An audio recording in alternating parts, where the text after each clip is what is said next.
અંકલેશ્વરની નવી નગરી પાસે ગુરુદ્વારા ખાતે વીર બાળ દિવસની ઉજવણી કરવામાં આવી હતી, જેમાં અંકલેશ્વરના ધારાસભ્ય ઈશ્વરસિંહ પટેલ સહિત શીખ ગુરુઓ અને ભાજપના આગેવાનો ઉપસ્થિત રહ્યા હતા।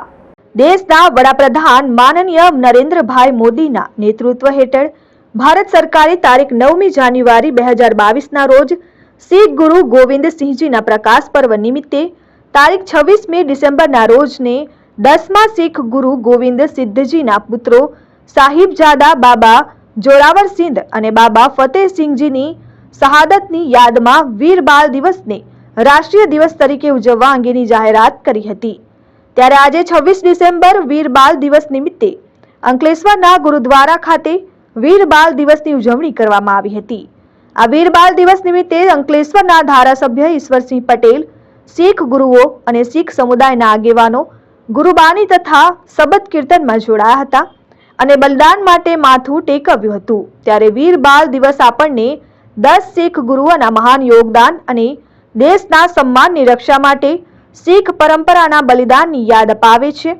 આ પ્રસંગે શહેર ભાજપ પ્રમુખ નરેન્દ્ર પટેલ, નગરપાલિકાના પ્રમુખ લલિતાબેન રાજપુરોહિત, શીખ સમાજના આગેવાન જસબીરસિંહ મથરુ, SS આહલુવાલિયા સહિત ભાજપના હોદ્દેદારો ઉપસ્થિત રહ્યા હતા।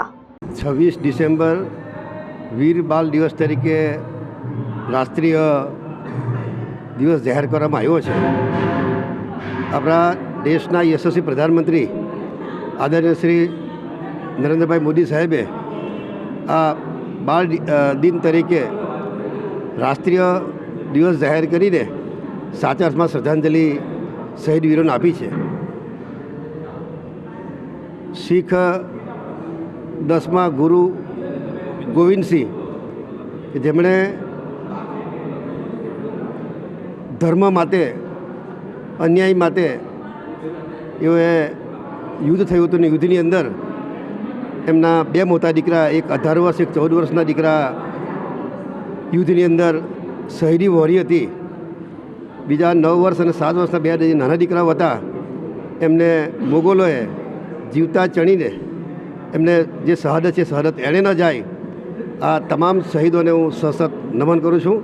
અને મોદી સાહેબે જે રીતે 10મા શીખ ગુરુ ગોવિંદસિંહના આ પરિવારની જે શહીદી જે વહોરી છે એના માટે વીર બાળ દિન તરીકે જે આજે રાષ્ટ્રીય દિન તરીકે ઉજવણી થઈ રહી, ત્યારે મોદી સાહેબના પર અભિનંદન આપું છું અને ફરીથી તમામ વીર શહીદોને હું સશત નમન કરું છું। Dharmesh Patel, RN news, Ankleshwar.